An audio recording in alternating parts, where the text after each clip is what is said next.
explaining why the paperwork is a trap, right? So this is part of the clarification that you wanted.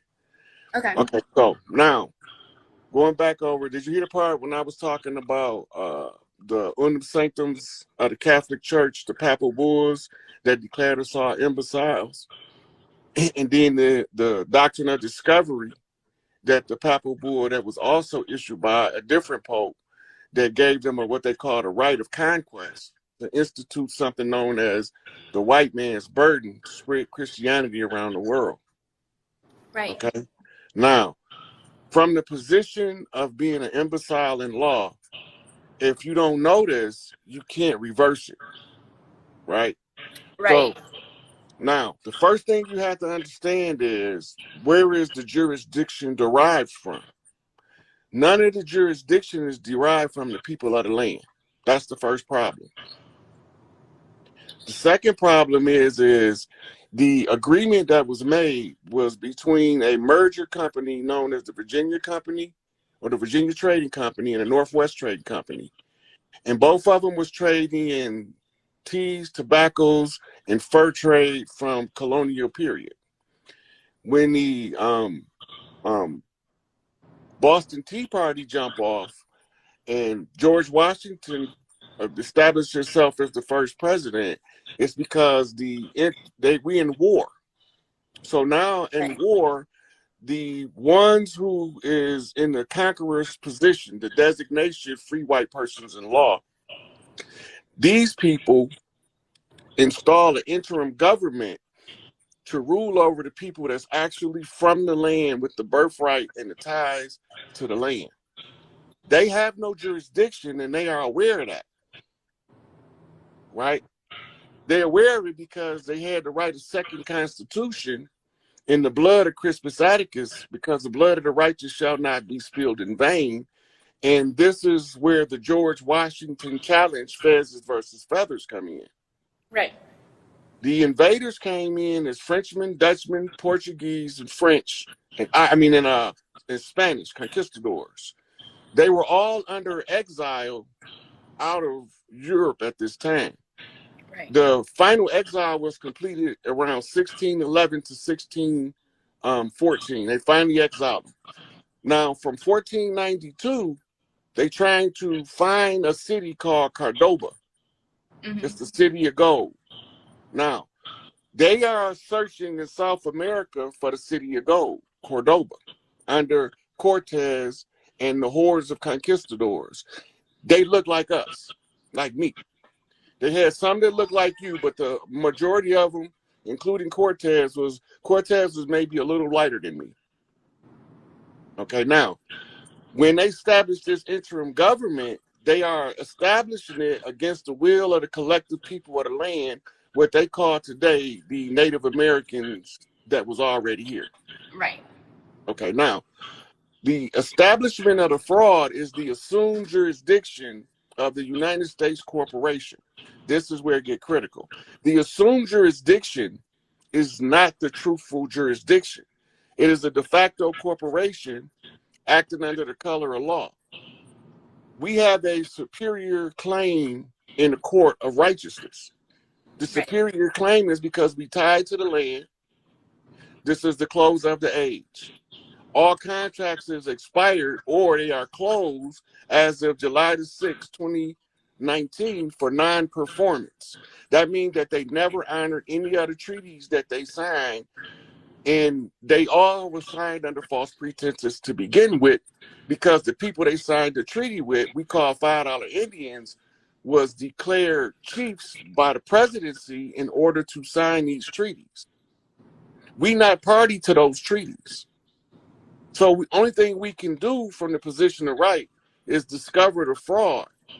If you're an imbecile in law, you're going to feed into the fraud.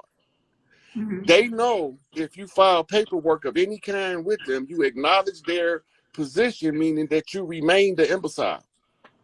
Right.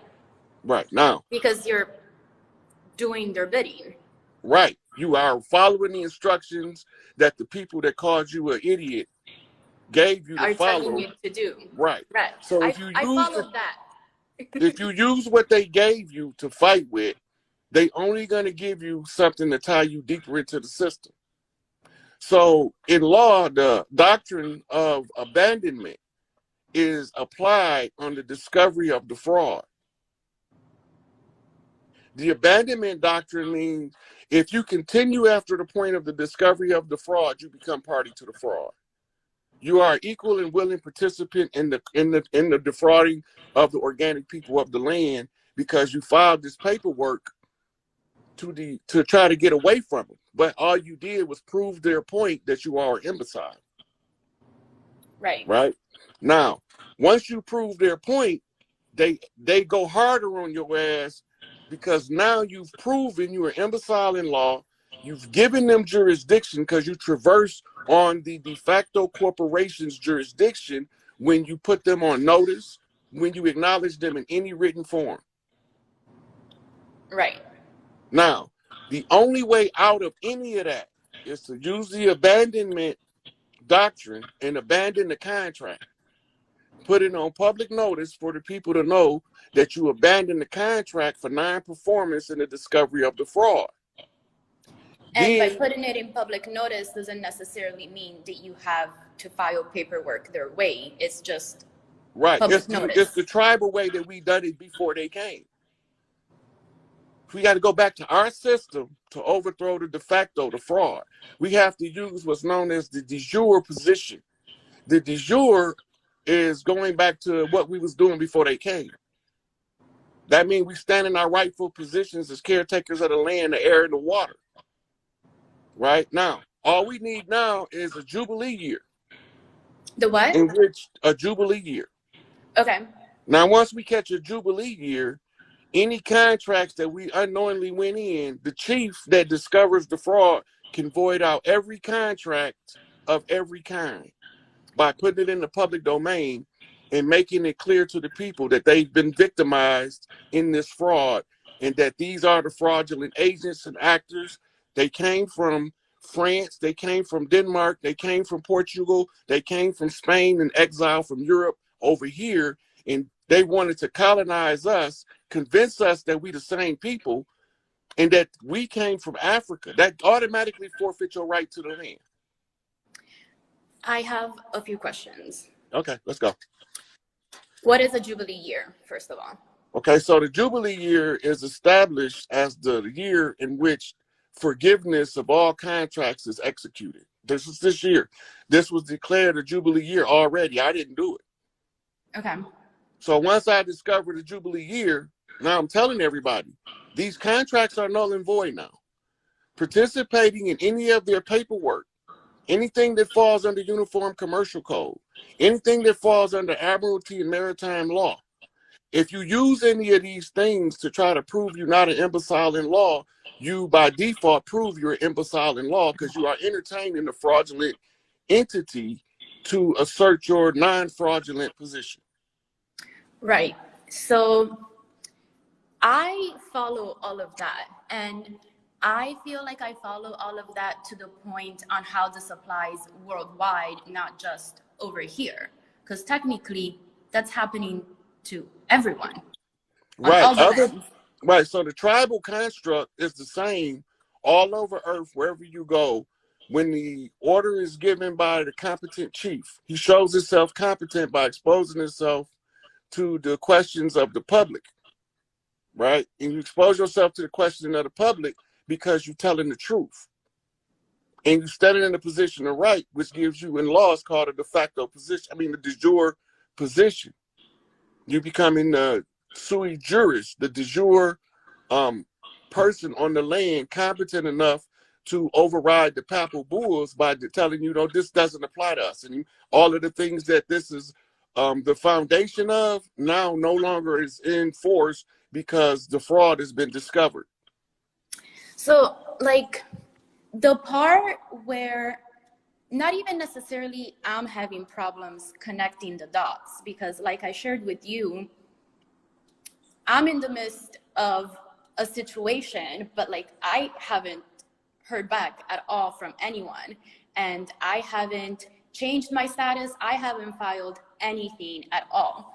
And Somehow, some way, life has made it so that I'm in a place where I haven't really even been working a regular job for the majority of the year, because in 2021 I joined the entertainment union and I started working on sets, and just that was before even awakening or like really tapping into who we are and what we are, because I've just had like really weird life experiences my whole life. But once I got on a set, I was like, nothing is real.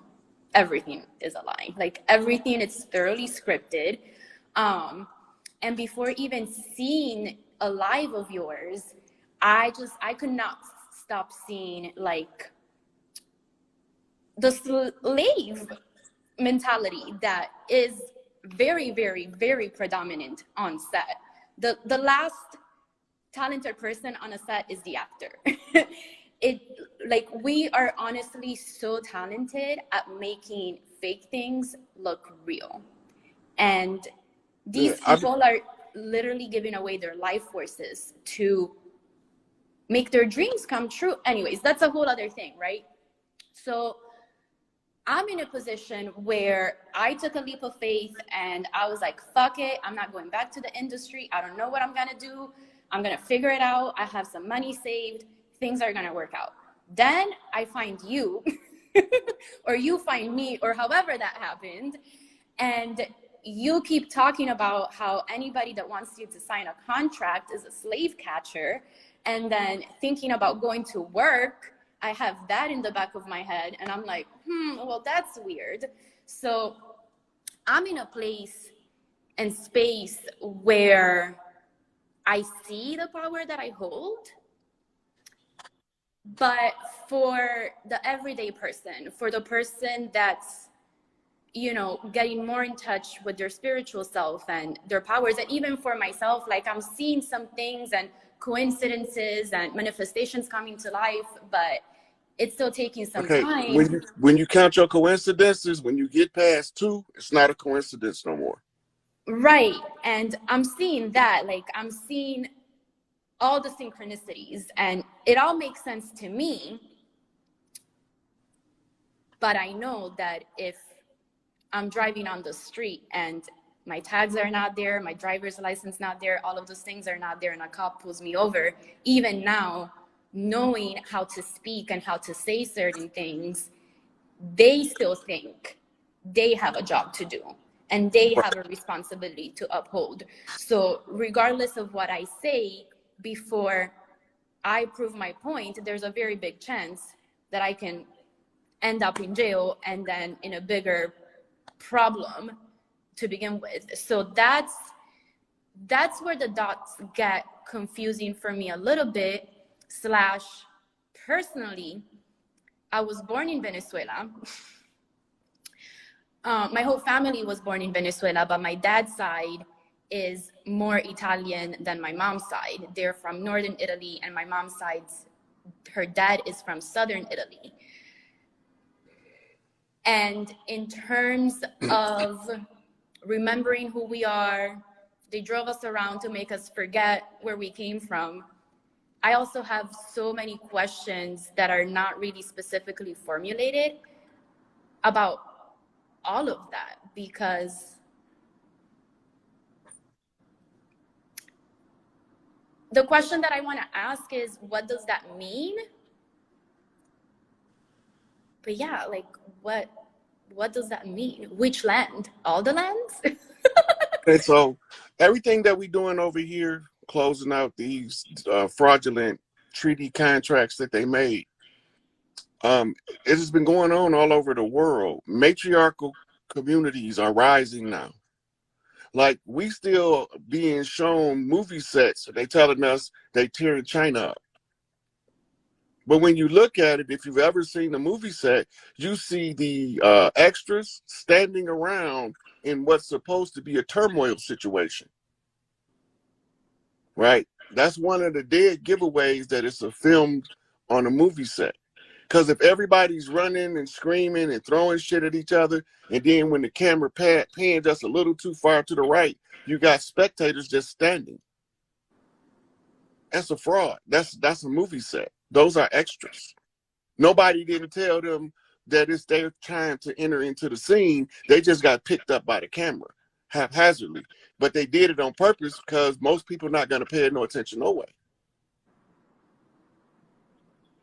So these matriarchal governments, they rising in Africa, they rising in Asia, they rising in South America, North America, Australia, and New Zealand. The women are reclaiming the earth back because it's their birthright. Everybody in the Americas, all of the masters is here because all of the organics of the earth sent their masters here to fight this conjure war so that they can assist. So when you read the story of Lord Krishna in the old Vedic materials, he here. When you read the story of the rebels from the Haitian Revolution that overthrew the French, they're all here to close their conjures. And the ones who, like Haile Selassie, came back to offer his power as a monarch and a high priest magician to the people of this land to overthrow the same people that invaded Africa under the Berlin Conference. So all of the masters are here. Somebody just has to identify them. So that's what I've been doing. You know, Chief Sitting Bull was Notorious B.I.G. Christopher Wallace. Chief Crazy Horse was the one that we called the old dirty bastard. Big Baby Jesus Osiris, right? Tupac Amaru was Tupac Shakur, right? So when we get done going through all of the lists, I did name multiple people. That's their designation, that this is who they are. Haile Selassie came back as Ermias Ashkadam, aka Nipsey Hussle. He's in Eritrea right now because there was a confirmed murder order on his head. So the Nation of Islam extracted him, and everybody think Big U had him set up because that's the OG that the FOI had to get permission to perform a military action on their territory by removing one of the chiefs, right? They had to know, and then his mother was there. She was overseeing it to make sure that our baby didn't get hurt for real. People don't pay those little subtleties attention, right? But his mama said she was there, right? And what made her go, she said she seen Nipsey all lit up. Well, I already posted it on Facebook. He's standing with the nigga that put the hit on him, right? So when I get done telling everybody Toussaint, that's divine insight. The Bookman in Florida, right? The priestesses, they here, right? John Dessalines, that's barbecue calling for Toussaint to return back home so they can close the conjure. But he had to go through this prison system because you got to get out of this shit the same way you came in it. It's going to look the same. When you go back and study the Haitian Revolution, you find that the French took Toussaint captive not once, but twice. The first time they took him captive was before they set the revolution off. And when he escaped and he got out there to tell them what was going on, right, then they formulated a plan to call the ancestors forth to aid and assist in overthrowing the French on the land, which they end up successful. But we were still in the Gullah Wars in Florida. So when they finished the Haitian Revolution, the available soldiers in Haiti went to Florida to fight in the Gullah Wars. Jamaica sent soldiers to fight in Florida in the Gullah Wars. The Cayman Islands, the Dominica, which was actually Hispaniola with Haiti, they all came to fight in the Gullah Wars. When those other wars were fought to whatever conclusion they came to, all of the soldiers that were still fighting came to fight in Florida in the Gullah War. That's why they call it Seminole. Seminole comes from the root word semi, which means half. It was mixed tribes. So the Spanish called us Seminole. They all mixed up. Why are they all mixed up? Because we left every part of the land to go fight in Florida. They said that the Industrial Revolution caused the Great Migration to Detroit, New York, Chicago, right? And then Los Angeles. No, that wasn't what caused that.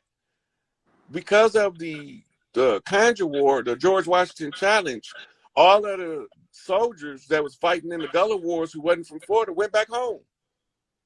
They declared the land abandoned under the Lewis and Clark expedition, in which they was doing a land survey to determine the royal hierarchy on the land, and they discovered that all of the castles was empty because none of the chiefs sent their soldiers to war without going with them.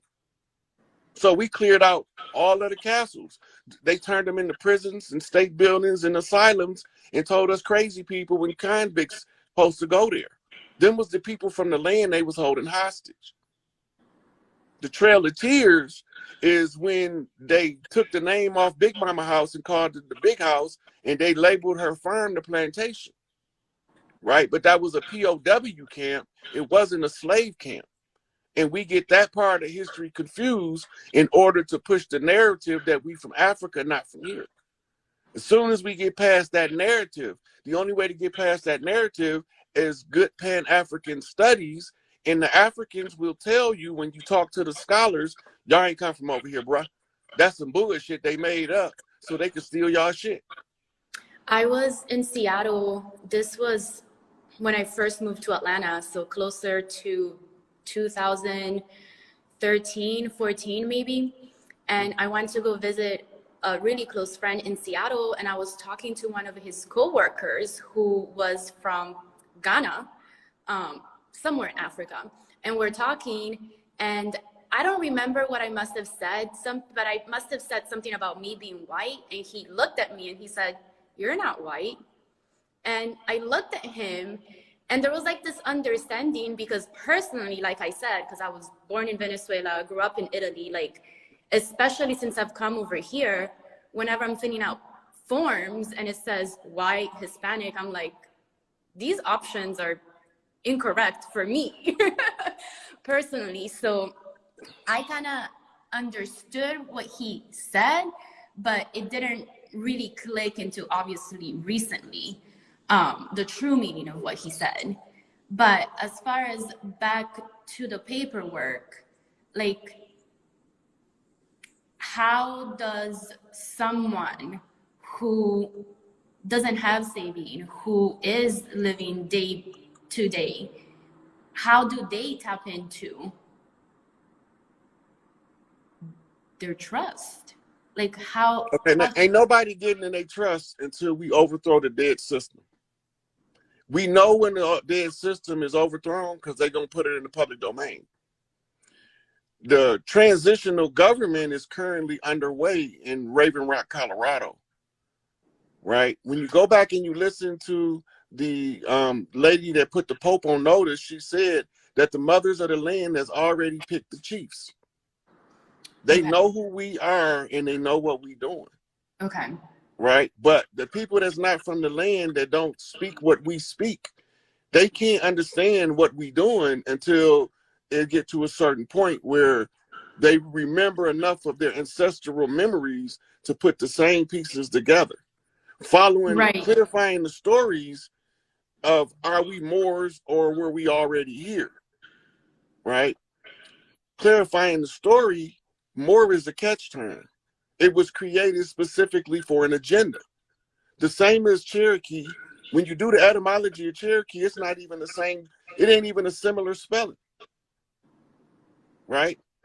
So when you start figuring all of this out, it wakes you up to the awareness that if these people are frauds, the only way to get rid of them is to accept your own and be yourself.